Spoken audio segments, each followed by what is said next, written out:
नमस्कार, आप देख रहे हैं आज तक। आपके साथ मैं हूं सईद अंसारी। स्वागत है आपका खबरदार। उत्तर प्रदेश के मुख्यमंत्री योगी आदित्यनाथ के ताबड़तोड़ फैसले जारी हैं। आज योगी आदित्यनाथ की गाज अखिलेश यादव के favourite Gomti river front project पर गिरी। योगी आदित्यनाथ जिस तरह से अखिलेश सरकार के फैसले पलट रहे हैं, उससे यह माना जा सकता है कि अखिलेश यादव के बुरे दिन शुरू हो चुके हैं। तो खबरदार में आज हम योगी के स्वच्छता अभियान का पूरा विश्लेषण करेंगे, जिसका शिकार समाजवादी सरकार के फैसले हो रहे हैं। लेकिन सबसे पहले आइए हम आपको दिखाते हैं कि कैसे सिर्फ 13 दिनों में योगी आदित्यनाथ सीएम क्लब के सबसे सॉलिड सदस्य बन गए। मैं नायक नहीं हूं, एक सामान्य नागरिक हूं, एक सामान्य योगी हूं। उत्तर प्रदेश के अंदर किसी भी व्यक्ति के साथ कोई भेदभाव नहीं होगा। भारतीय जनता पार्टी को यशस्वी विजय प्रचंड बहुमत दिलाने में अपना योगदान दिया है और सबके प्रति आभार व्यक्त करने का यह अवसर हम सबके सामने है। विकास सबका होगा, लेकिन तुष्टीकरण किसी का नहीं होगा। सबका साथ और सबके विकास की राह पर चलेगी।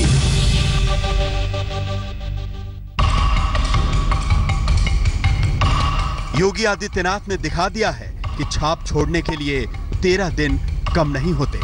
योगी आदित्यनाथ ने दिखा दिया है कि सरकार की उम्र कच्ची हो तब भी पक्के फैसले लिए जा सकते हैं। और योगी आदित्यनाथ ने दिखा दिया है कि सीएम क्लब का सबसे जूनियर होने पर भी सबसे सॉलिड कैसे बना जा सकता है। अब ये नहीं होगा उत्तर प्रदेश के अंदर जो एक मिथक बन चुका था उत्तर प्रदेश के लिए कि जहां से आप रात्रि में जाएं अंधेरा प्रारंभ होगा वह उत्तर प्रदेश होगा, जहां से सड़कें टूटी हुई मिले वह उत्तर प्रदेश होगा, जहां पर कोई सुरक्षित नहीं हो उत्तर प्रदेश होगा। हम इस मिथक को तोड़ेंगे। जहां पर 24 घंटे बिजली होगी वह उत्तर प्रदेश होगा, जहां की सड़कें गड्ढा मुक्त हो वह उत्तर प्रदेश होगा, और जहां कानून का राज होगा वह उत्तर प्रदेश होगा, जहां भ्रष्टाचार मुक्त व्यवस्था होगी वह उत्तर प्रदेश होगा। या उत्तर प्रदेश को इस रूप में बनाने के लिए हम सबको एक साथ मिलकर के कार्य करना होगा। योगी सरकार अभी चंद कदम ही चल पाई है। ये शुरुआती दौर है, लेकिन सिर्फ 13 दिनों में योगी फैक्टर का देशव्यापी फैलाव दिखने लगा है। एक छोटा सा ट्रेलर देखिए। 13 दिन के सीएम और 11.5 साल के सीएम का अंदाज़े बयां आपको बहुत कुछ बता देगा।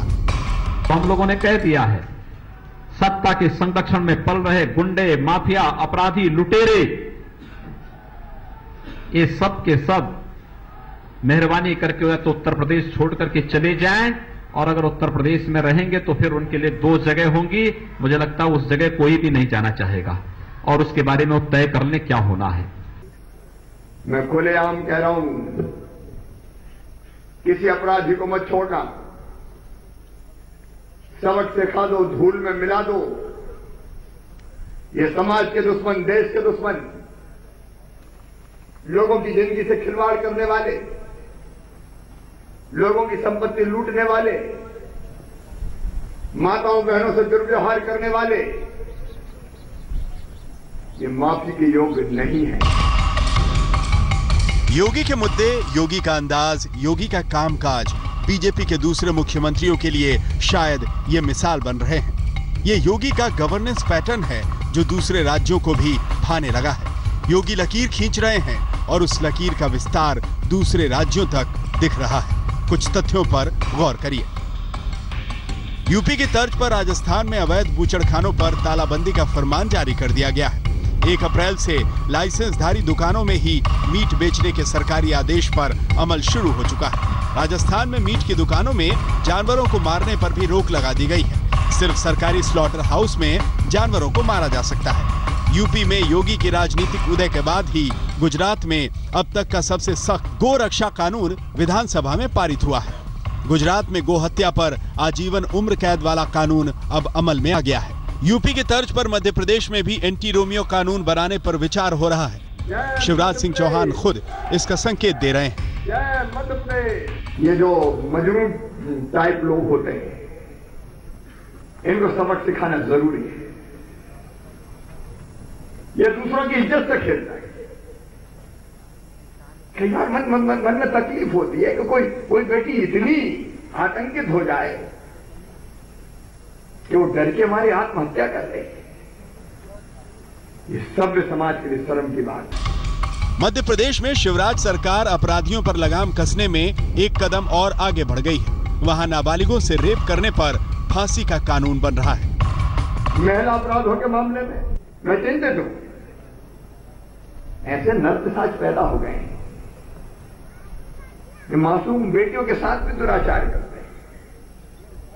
अभी हम विचार विमर्श कर रहे हैं। मानसून सत्र में एक विधेयक पेश करेंगे विधानसभा में, और विधेयक पेश करके उसमें इस बात का प्रावधान करेंगे कि मासूम बेटियों से अगर कोई दुराचार करे तो जेल न भेजा जाए, उनको मृत्यु दंड दिया जाए। वो इसी के लायक है।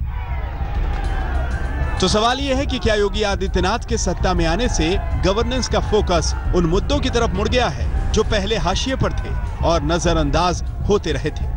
छत्तीसगढ़ के सीएम रमन सिंह तो गो हत्या करने वालों को सीधे लटकाने की बात कर रहे हैं।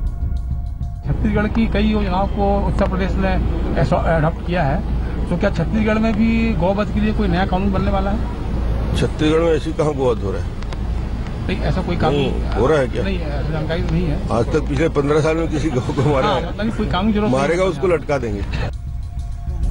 इन तस्वीरों को देखिए, ये विक्रमगंज की तस्वीरें हैं जहां अवैध बूचड़खानों पर ताले जड़े जा रहे हैं। विक्रमगंज बिहार में है, जहां के सीएम नीतीश कुमार है। पटना हाई कोर्ट के आदेश के बाद ये कार्रवाई हुई है, लेकिन जिस तेजी से एक्शन हुआ वो गौर करने लायक है। योगी आदित्यनाथ के यूपी में सीएम बनने के बाद बिहार में बीजेपी के विधायकों को नया आइकन मिल गया है। पहली बार बिहार विधानसभा में गो हत्या बूचड़खाने पर पाबंदी की मांग उठ रही है, और वो भी पूरी ताकत और तेवर के साथ। ये बिहार में योगी इफेक्ट है। हम तो माननीय मुख्यमंत्री उत्तर प्रदेश योगी आदित्यनाथ जी को धन्यवाद देना चाहेंगे जाकर 24 घंटे के अंदर में उन्होंने बूचड़खानों को बंद करने का आदेश दिया है। हमने ऐलान किया है यदि बिहार में अवैध बूचड़खाना और बूचड़खाना जो है बंद नहीं होता है तो भारतीय जनता पार्टी एनडीए सड़क से सदन तक नीतीश सरकार को बेनकाब करेंगे। योगी यूपी में एजेंडा सेट करते हैं और देश के दूसरे राज्य उस एजेंडे पर एक्शन में आ जाते हैं। योगी आदित्यनाथ का ये सॉलिड टाइम चल रहा है। भोपाल में हेमेंद्र शर्मा, पटना में रोहित सिंह के साथ शरद कुमार, जयपुर आज तक। और खबरदार में अब हम योगी आदित्यनाथ के उस जलवे का विश्लेषण करेंगे जिसने उन्हें नया स्टाइल आइकॉन बना दिया। योगी आदित्यनाथ के सीएम बनने के बाद उत्तर प्रदेश के शहरों में उनकी स्टाइल के कुर्तों की डिमांड बढ़ गई है। वाराणसी में तो योगी के फैन क्लब ने वो कारनामा किया कि लेने के देने पड़ गए।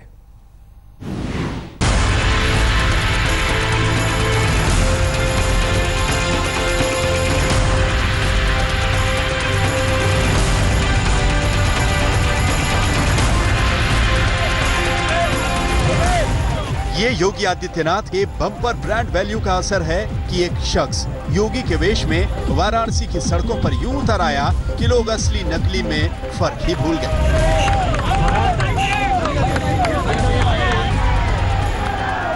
योगी आदित्यनाथ लखनऊ में थे, लेकिन उनके वाराणसी में होने की खबर फैल गई।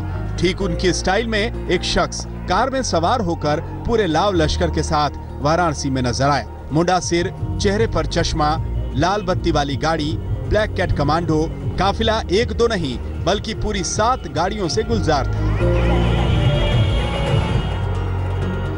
सीएम स्क्वाड के पीछे नीली बत्ती वाली गाड़ियां भी थी। सड़क पर सीएम योगी आदित्यनाथ के होने का पूरा माहौल रच दिया गया था। यहां तक कि कार में सवार महाशय योगी के अंदाज में हाथ भी जोड़ रहे थे। इस बात से बेपरवाह कि लाल बत्ती सायरन लगाकर यूं सड़क पर निकलना गैर कानूनी है।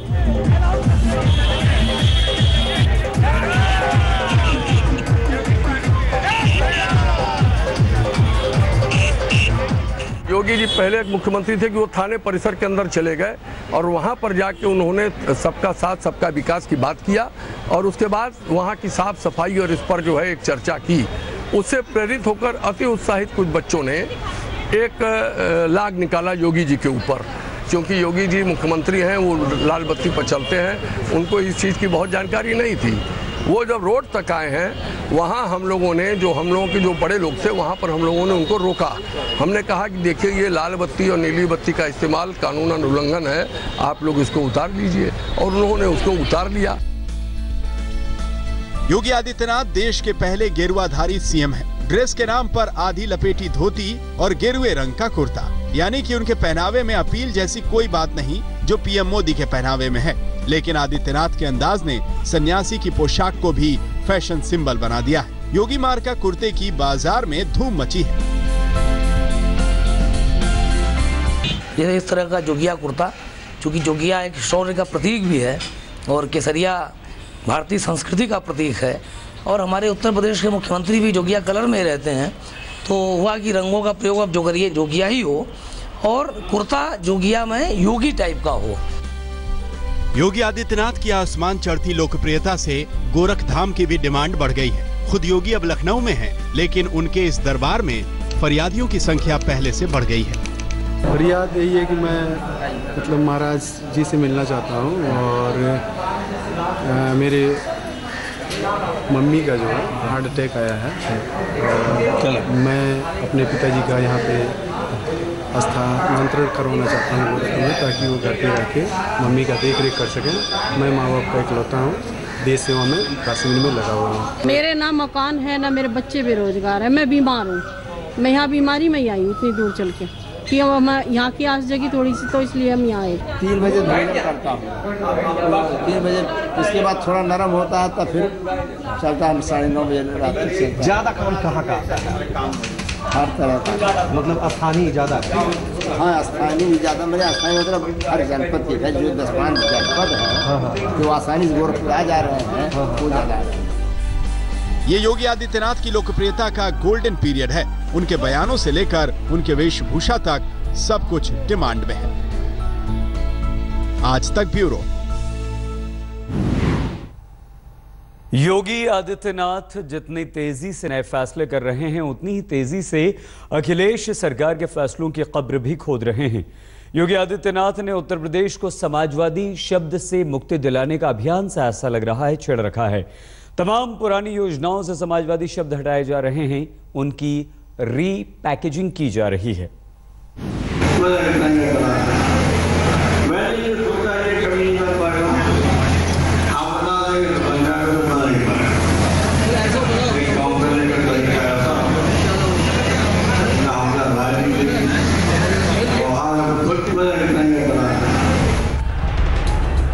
लगा तो यही था कि विधानसभा चुनाव में करारी हार की पीड़ा मुलायम सिंह वक्त के साथ भूलते चले जाएंगे, जख्म भरता चला जाएगा और पिता पुत्र के रिश्ते पटरी पर आने लगेंगे। लेकिन मुलायम का दुख ज्यादा गहरा दिख रहा है। बेटे के बुरे बर्ताव का फ्लैशबैक रह रहकर कुरेदता रहता है।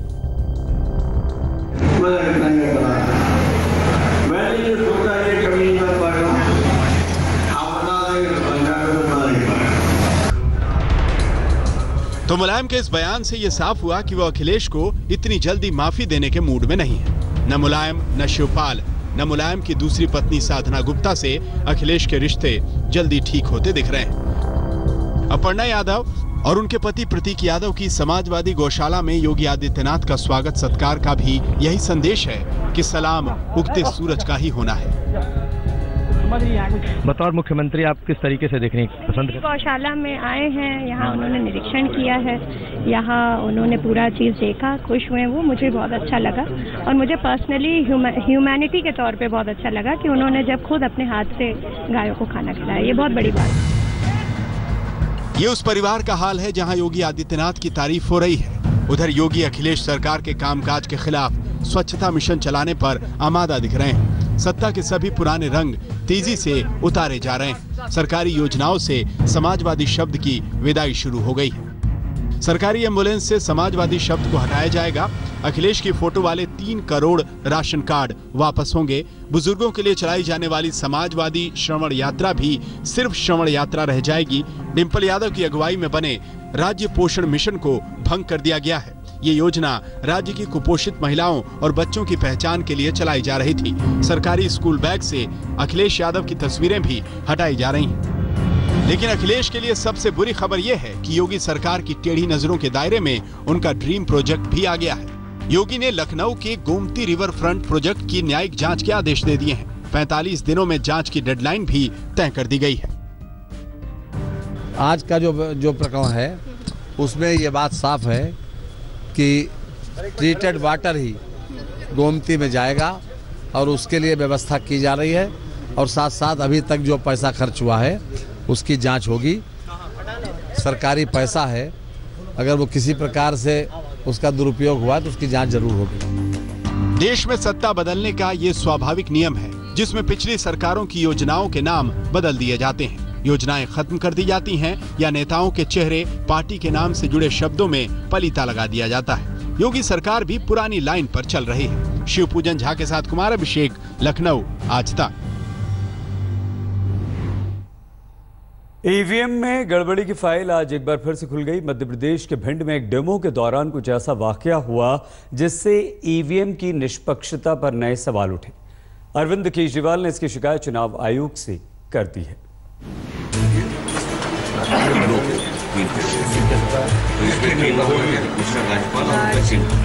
ये इलेक्ट्रॉनिक वोटिंग मशीन का वो डेमो है जिससे ईवीएम के विवाद में नया ट्विस्ट आ गया है। ये मध्य प्रदेश के भिंड जिले की तस्वीरें हैं। निर्वाचन अधिकारी ने वीवीपैट मशीन के डेमो में बटन दबाया तो बीजेपी उम्मीदवार की पर्ची निकली।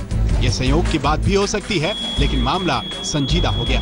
बात और बढ़ गई जब निर्वाचन अधिकारी ने मीडिया को खबर न दिखाने की मीठी धमकी दे डाली।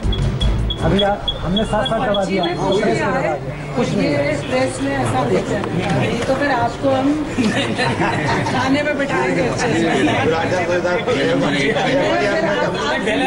अच्छे से थाने में। मध्य प्रदेश के अटेर विधानसभा सीट के लिए कुछ दिनों बाद उपचुनाव है। ये डेमो उसी सिलसिले में हो रहा था, लेकिन मशीन से बीजेपी उम्मीदवार की पर्ची निकलने से ईवीएम पर लगते सवाल फिर सामने आ गए। अरविंद केजरीवाल ने आज चुनाव आयोग जाकर ईवीएम में गड़बड़ी का पुराना मामला फिर से उठा दिया। मध्य प्रदेश के मुख्य चुनाव अधिकारी जब पत्रकारों को एक मशीन की डेमोन्स्ट्रेशन दे रहे थे, जो भी बटन मशीन में दबा रहे थे सारे कमल का निशान आ रहा था उस पर। हम बार बार ये कह रहे हैं कि ये जो मशीनें हैं इनके साथ छेड़छाड़ की जा रही है और बहुत बड़े स्तर के ऊपर की जा रही है। कल का ये जो इंसिडेंट है ये एक तरह से रोंगटे खड़े कर देता है कि क्या इस देश के अंदर अब चुनाव निष्पक्ष हो रहे हैं? अब लोग वोट डाल रहे हैं कि मशीनें वोट डाल रही हैं? यानी कि ईवीएम एक बार फिर शक के दायरे में है। मायावती, लालू जैसे नेताओं के पुराने आरोप अचानक से मजबूत नजर आने लगे। इन दिखाए जा रहे परिणामों से ऐसा साफ तौर पर प्रतीत होता है कि वोटिंग मशीन ने बीजेपी के सिवाय किसी दूसरी पार्टी के वोट को स्वीकार ही नहीं किया है, अधिकांश स्वीकार ही नहीं किया है, या फिर अन्य पार्टियों के वोट भी बीजेपी के ही खाते में चले गए। और ईवीएम का प्रोजेक्ट सब बनाना गुजरात से ही चलता है। गुजरात में है, आप लोग पता करिएगा और जांच होगा तो सब मालूम होगा।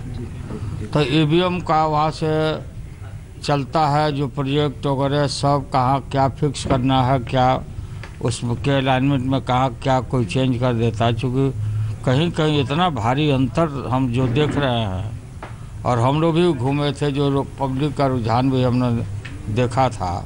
मेरा भी दामाद लड़ रहा था, सिकंदराबाद में हार गया है, भारी अंतर से हारा। तो हमको मतलब मायावती के बातों में दम मता है।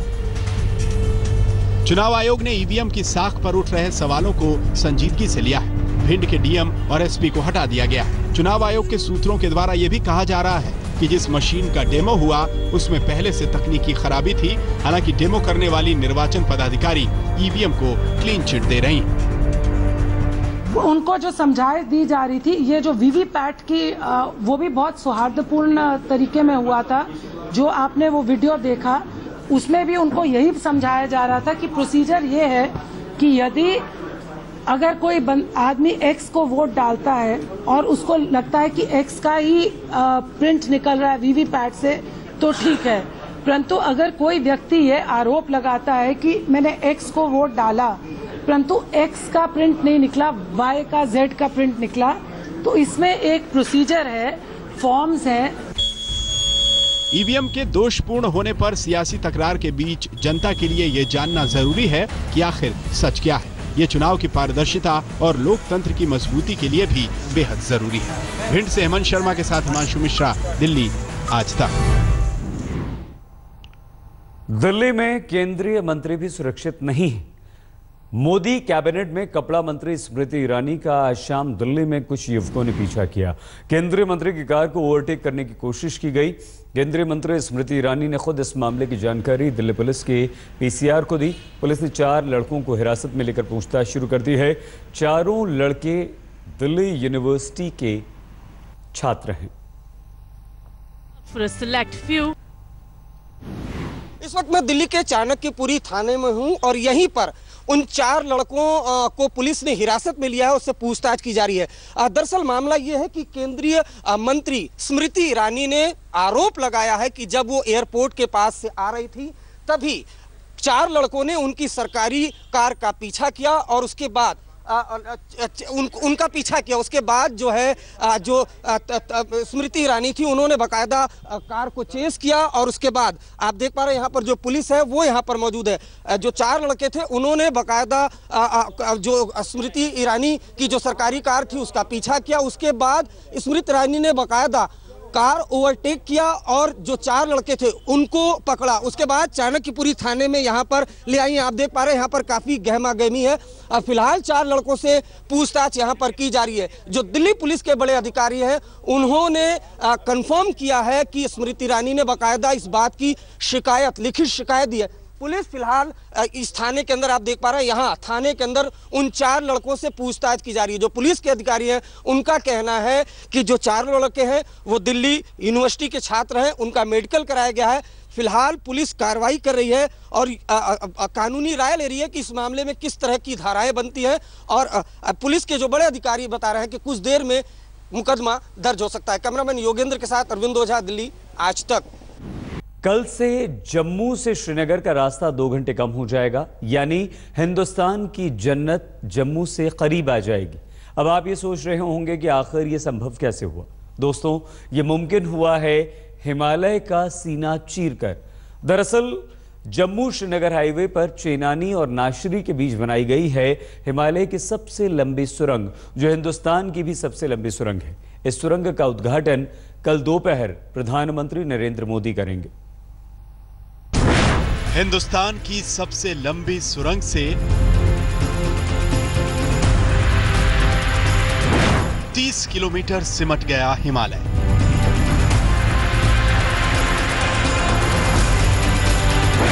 आसान हो गया श्रीनगर का सफर। पहाड़ों पर पूरे 2 घंटे की बचत से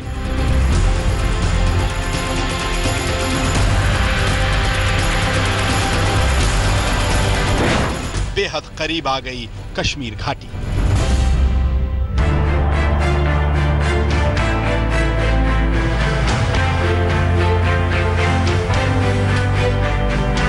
मेडिकल हेल्प चाहिए अंदर, हमारी जो एम्बुलेंस टीम है वो एम्बुलेंस आपके पास आ जाएगी। मिलिए भारतीय इंजीनियरों की सबसे बड़ी कामयाबी से, मिलिए हिंदुस्तान के विकास के सबसे दमदार सबूत से। ये जम्मू कश्मीर की वो सुरंग है जिसे हिमालय की छाती को चीरकर बनाया गया है। ये वो सुरंग है जिसने दुनिया में भारतीय इंजीनियरिंग की धाक जमा दी है। ये वो सुरंग है जो सिर्फ हिमालय ही नहीं बल्कि हिंदुस्तान की सबसे बड़ी सुरंग है। ये चेनानी नाशरी सुरंग है। मैं आपको ये बताना चाहता हूं कि देश की सबसे बड़ी जो है ये टनल है, जो कि 9.2 किलोमीटर है और करीबन 4.5 साल इस टनल को बने लगे हैं। इसमें जो टनल में है इसमें सबसे प्रिकॉशन रखे गए हैं। इस ट्यूब के अंदर जो है ये डबल ट्यूब है, इन भी यहीं से है, आउट भी यहीं से है। उसके साथ साथ एक इन्होंने जो है एस्केप रूट भी रखा हुआ है। ये करीबन 9.2 किलोमीटर है, जो कि देश की सबसे बड़ी टनल है। उधमपुर के चेनानी से नाशरी तक बनी ये सुरंग कई मायनों में खास है और कई मायनों में अद्भुत भी। खास इस वजह से कि हिमालय की छाती को चीरकर बनाई गई सुरंग ने जम्मू से कश्मीर को करीब ला दिया है। आइए देखते हैं कैसे। पहले चेनानी से नाशरी तक जाने के लिए कुड, पटनी टॉप और बटोट का रास्ता लेना पड़ता था, लेकिन सुरंग बन जाने की वजह से पहाड़ों पर घूमकर जाने की जरूरत नहीं पड़ेगी। चेनानी से सुरंग के भीतर और करीब 10 मिनट बाद 9.2 किलोमीटर की दूरी तय करके नाशरी नाले से बाहर। पहले जम्मू से श्रीनगर जाने में करीब 300 किलोमीटर की दूरी तय करनी पड़ती थी, लेकिन अब जम्मू से श्रीनगर के बीच 270 किलोमीटर की दूरी तय करनी पड़ेगी, यानी वक्त की भी बचत। पहले चेनानी से नाशरी पहुंचने के लिए करीब 40 किलोमीटर का घुमावदार रास्ता तय करना पड़ता था, लेकिन सुरंग की वजह से अब ये सफर सिर्फ 9.2 किलोमीटर का रह जाएगा।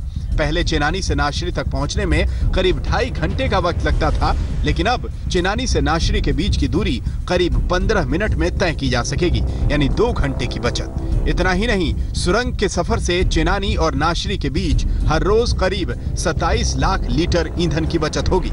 साथ ही डोडा, भद्रवाह और किश्तवाड़ जाने का रास्ता आसान हो जाएगा। हम सब भारतवासियों के लिए गर्व का विषय है, जम्मू कश्मीर नागरिकों के लिए गर्व का विषय है और विशेषकर व्यक्तिगत तौर पर मुझे इस बात का भी संतोष अनुभव होता है कि हमारे संसदीय क्षेत्र में इतना अद्भुत ये शाहकार निर्माणित हुआ है, state of the art tunnel. यूं तो जम्मू से कश्मीर को जोड़ने के लिए जवाहर सुरंग समेत हाईवे पर कई दूसरी सुरंगें हैं, लेकिन चेनानी नाशरी सुरंग सुविधाओं और तकनीक के मायने में अद्वितीय है। हम आपको हिंदुस्तान की सबसे स्मार्ट कही जाने वाली इस सुरंग के बारे में एक एक चीज बताएंगे। हम आपको बताएंगे कि इस सुरंग में कितने कैमरे लगे हैं जो 360 डिग्री तक घूम सकते हैं और अंदर से लेकर बाहर तक देख सकते हैं। हम आपको बताएंगे कि किसी भी इमरजेंसी से निपटने के लिए कैसे हर 300 मीटर पर एस्केप टनल बनाई गई हैं। हम आपको बताएंगे कि कैसे सुरंग से थोड़ी थोड़ी दूरी पर SOS बॉक्स लगे हैं। हम आपको बताएंगे कि कैसे सुरंग में प्रदूषण को दूर करने के लिए एग्जॉस्ट फैन और फ्रेश हवा देने वाली मशीनें लगाई गई हैं। हम आपको दिखाएंगे कि कैसे हिंदुस्तान की सबसे लंबी सुरंग के भीतर FM चैनल और पब्लिक एड्रेस सिस्टम लगाए गए हैं। लेकिन उससे पहले चेनानी नाशरी सुरंग की कुछ और खासियत बताते हैं। मुख्य सुरंग का व्यास करीब 13 मीटर है, जबकि एस्केप सुरंग यानी इमरजेंसी के लिए इस्तेमाल की जाने वाली सुरंग का व्यास करीब 6 मीटर है। सुरंग के ट्यूब की कुल लंबाई 19 किलोमीटर है, जिसमें करीब 9 किलोमीटर की ट्यूब आने और जाने वाली ट्रैफिक के लिए है और दोनों को जोड़ने वाली ट्यूब की लंबाई करीब 1 किलोमीटर है। सुरंग को बनाने में करीब 3,720 करोड़ रुपए का खर्च आया और ये 5.5 साल में बनकर तैयार हुई। इस सुरंग की उम्र करीब 100 साल मानी जा रही है। एस्केप टनल का एक ही पर्पज है, लोगों को सेफली बाहर निकालना। हमारा सबसे पहले एम है कि हम लोगों को रेस्क्यू करें। हमारा मेन एम है कि कोई भी जान माल की नुकसान इस टनल में नहीं होना चाहिए किसी भी एक्सीडेंट की वजह से। तो हर 300 मीटर पे मेन टनल एस्केप टनल से कनेक्टेड है और इस एस्केप टनल के थ्रू हम लोगों को बाहर निकालेंगे। चेनानी नाशरी सुरंग ने घाटी को जम्मू से नजदीक लाने का आधा काम कर दिया है। एक सुरंग बनिहाल से काजीगुंड के बीच बन रही है। उस सुरंग के पूरा होते ही जम्मू से श्रीनगर का सफर सिर्फ 5 घंटे में सिमट जाएगा। इस टनल से क्रॉस करने से करीबन 31 किलोमीटर का जो डिस्टेंस है वो कम हो जाएगा और 2 घंटे का सफर भी कम हो जाएगा। कैमरामैन सईद अली के साथ अश्विनी कुमार, चेनानी आज तक। चेनानी से नाशरी के बीच बनी सुरंग देश की सबसे बड़ी सुरंग तो है ही, सबसे स्मार्ट सुरंग भी है। इसमें विश्व स्तरीय खूबियां हैं, सुरक्षा के पुख्ता इंतजाम हैं। सुरंग के अंदर ऐसे कैमरे लगे हैं जो 360 डिग्री व्यू देते हैं और साथ ही साथ सुरंग में मोबाइल नेटवर्क से लेकर इंटरनेट तक सब चलता है। अद्भुत है हिंदुस्तान की सबसे लंबी सुरंग और अनूठी है इस सुरंग में मौजूद खूबियां। ऐसी खूबियां जिनके बारे में आपने न कभी सुना होगा न कभी देखा होगा।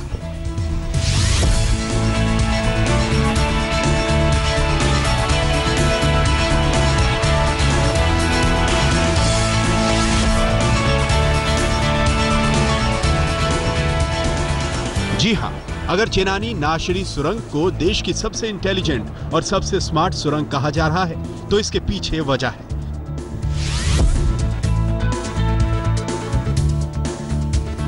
चेनानी नाशरी देश की ऐसी सुरंग है जिसमें एक ही सॉफ्टवेयर की मदद से पूरा ऑपरेशन कंट्रोल किया जाता है। सॉफ्टवेयर की मदद से कंट्रोल रूम में बैठे कर्मचारी को सुरंग के भीतर और बाहर की सारी गतिविधियों की जानकारी मिलती रहती है। इस टनल में जितने भी सिस्टम लगे हुए हैं वो सब सिस्टम एक सॉफ्टवेयर के थ्रू रन होते हैं। उस सॉफ्टवेयर में सभी लॉजिक दी हुई है, वो लॉजिक से ऑटोमेटिकली हर एक्शन लिया जाता है। चेनानी नाशरी सुरंग में सीसीटीवी कैमरे लगे हुए हैं जिनके साथ ऑटोमेटिक इंसिडेंट डिटेक्शन सिस्टम लगा हुआ है। कैमरों की मदद से सुरंग के भीतर हर गाड़ी की मूवमेंट पर नजर रखी जाती है। सुरंग में कुल 124 सामान्य सीसीटीवी कैमरे लगाए गए हैं। साथ ही सुरंग के भीतर ट्रैफिक काउंटिंग कैमरे भी लगाए गए हैं जो गाड़ियों की तादाद का हिसाब रखते हैं। इसके अलावा सुरंग के बाहर दोनों तरफ पैन, टिल्ट, जूम कैमरे लगे हुए हैं जो 360 डिग्री पर गाड़ी की हर मूवमेंट पर नजर रखते हैं। इसमें करीबन 124 कैमरे जो लगे हैं, सीसीटीवी कैमरे लगे हैं, जिसमें ऑटोमेटिक इंसिडेंट डिटेक्शन लगा हुआ है। कोई भी गाड़ी अगर अंदर खराब हो या रुक जाती है उसकी एकदम इंडिकेशन कंट्रोल रूम में आ जाएगी। अगर कोई चीज बाहर गिरी हुई है वो उसकी इंडिकेशन भी जो है कंट्रोल रूम को मिल जाएगी। अगर कोई गाड़ी बैक करता है, पीछे करता है, उसकी इंडिकेशन मिल जाएगी।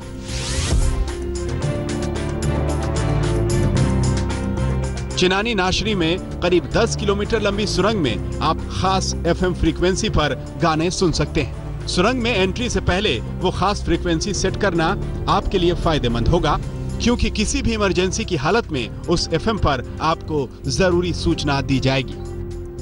जो भी व्हीकल अंदर जाएगा हम उससे रिक्वेस्ट करते हैं कि वो एफएम ऑन करे। एफएम अभी एक ही एफएम फ्रीक्वेंसी इसमें चल रही है, सब जगह डिस्प्ले है, वो एफएम फ्रीक्वेंसी वो ऑन करे। अंदर आए तो उसको एफएम पे भी हम सिग्नल दे देंगे कि भाई अपने कार में चाबी छोड़ दो, कार छोड़ दो और तुरंत आपके नियरेस्ट क्रॉस पैसेज के तरफ जाओ। साथ ही पूरी सुरंग में शानदार पब्लिक एड्रेस सिस्टम भी लगाए गए हैं।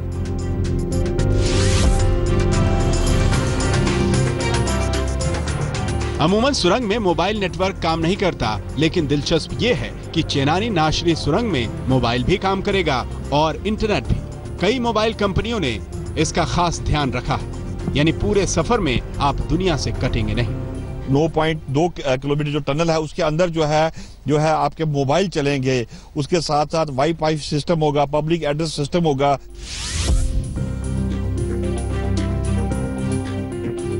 चेनानी नाशरी सुरंग में बनाए गए एस्केप रूट्स यानी इमरजेंसी रास्ते इसे दूसरी सुरंगों से अलग करते हैं। पूरी सुरंग में 29 क्रॉसओवर पैसेजेस बनाए गए हैं जो सिर्फ आपात स्थिति में इस्तेमाल किए जा सकते हैं। इन क्रॉसओवर पैसेजेस से सुरंग में फंसे लोगों को फौरन बाहर निकाला जा सकता है या लोगों तक फौरन मदद पहुंचाई जा सकती है।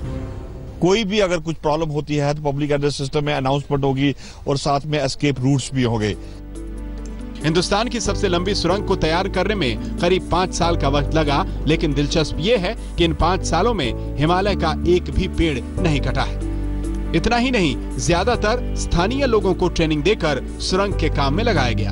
उम्मीद की जा रही है कि सुरंग की वजह से कश्मीर घाटी में कारोबार बढ़ेगा और सैलानियों की तादाद भी बढ़ेगी। आने वाले समय में एक प्रकार से इससे पूरा का पूरा एक क्रांति आ जाएगी, गेम चेंजर जिसे कहते हैं अंग्रेजी में, उद्योग की दृष्टि से, ट्रेड की दृष्टि से, टूरिज्म की दृष्टि से, पर्यटन की दृष्टि से। चेनानी नाशरी सुरंग धरती की जन्नत के लिए वाकई नायाब तोहफा है, ऐसा तोहफा जिसने घाटी को उम्मीदों की नई रोशनी दी है। अश्विनी कुमार, चेनानी, आज तक। चेनानी नाशरी हिंदुस्तान की सबसे लंबी सुरंग है तो जाहिर है इंतजाम और सुरक्षा के एहतियात भी विशेष होंगे। जी हां, सुरंग में ऐसे इंतजाम किए गए हैं कि किसी भी इमरजेंसी से निपटने में महज सिर्फ 2 से 5 मिनट का वक्त लगेगा।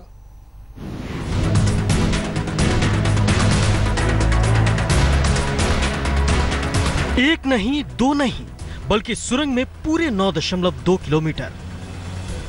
एक बार गाड़ी की एंट्री हुई तो फिर करीब 10 से 15 मिनट बाद ही बाहर आएगी। चलिए आपको सुरंग के भीतर लिए चलते हैं।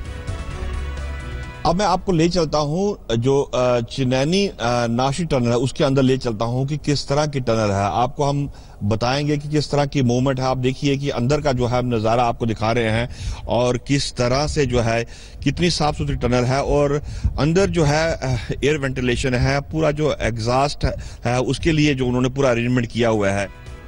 आपको ट्यूब में कई चीजें नजर आ रही होंगी जो आपके सफर को आसान करने के लिए बनाई गई हैं या फिर आपकी मुश्किलों से बचाने के लिए। सुरंग को ऐसा बनाया गया है जहां सारी परेशानियों का समाधान पलक झपकते निकल आएगा।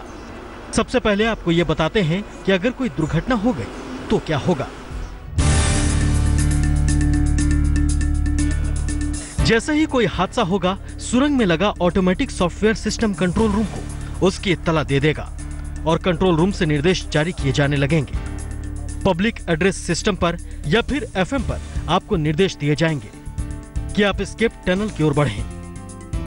कोई इंसिडेंट टनल में होता है तो इसमें इंसिडेंट डिटेक्शन ऑटोमेटिक होगा कैमरे के थ्रू। इमीडिएटली अगर ऑपरेटर समय रहते टाइम नहीं विद इन 30 सेकेंड अगर वो एक्शन नहीं लेता है तो सॉफ्टवेयर ऑटोमेटिकली एक्शन लेगा, टनल को क्लोज कर देगा, पब्लिक अनाउंसमेंट चालू हो जाएगा। जो एफएम चलता है उसके अंदर अनाउंसमेंट आ जाएगा कि आप अपना वाहन जहां खड़े हैं वहां खड़ा छोड़ दें। किसी भी हादसे की सूरत में एक तरफ लोगों को सुरंग से खाली करवाने का काम होगा तो दूसरी ओर हादसे की वजह को फौरन सुलझाया जाएगा और महज 2 से लेकर 5 मिनट के भीतर सारी परेशानियां खत्म और सुरंग में ट्रैफिक फिर से चालू। कभी भी कोई इंसिडेंट होगा तो बाकी टनल में क्या होता है, पूरी टनल अफेक्टेड होती है उस इंसिडेंट से। इस टनल की खासियत यह है कि इस टनल में 100 मीटर से ज्यादा इंसिडेंट आगे नहीं बढ़ेगा, वो 100 मीटर के अंदर ही कन्फाइंड हो जाएगा।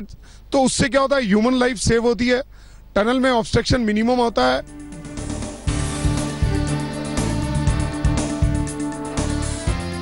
मुमकिन है सुरंग में आपकी गाड़ी खराब हो जाए और आपकी तबीयत खराब हो जाए।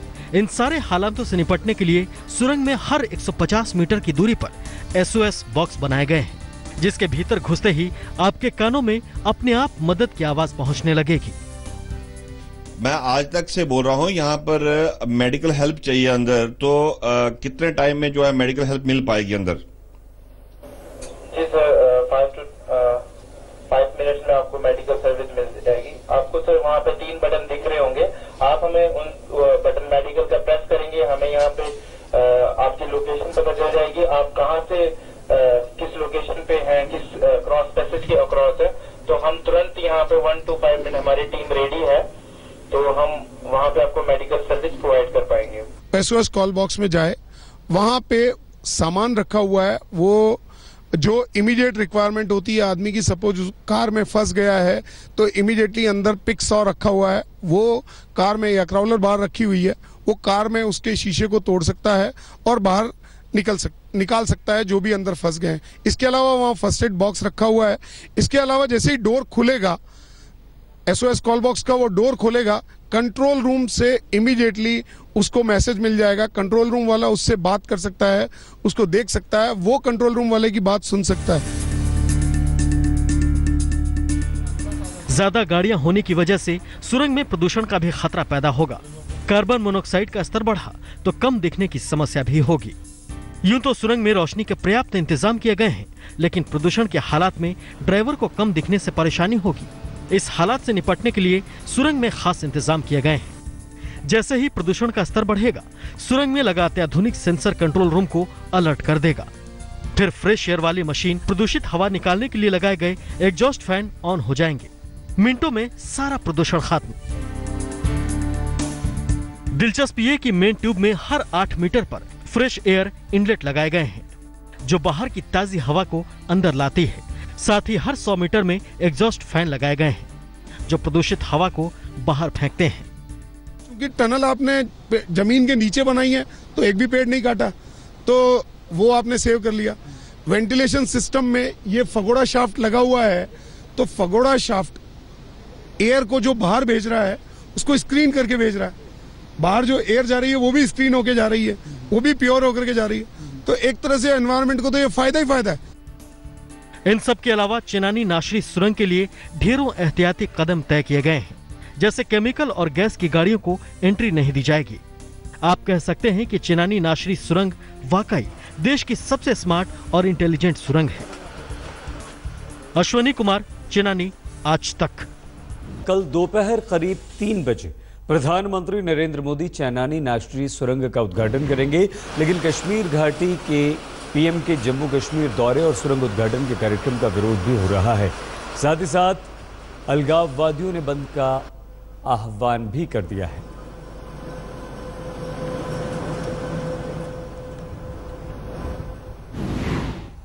खबरदार में आज के लिए बस इतना ही। अपना बहुत ख्याल रखिए और आगे देखिए श्वेता सिंह के साथ ईश्वर एक खोज।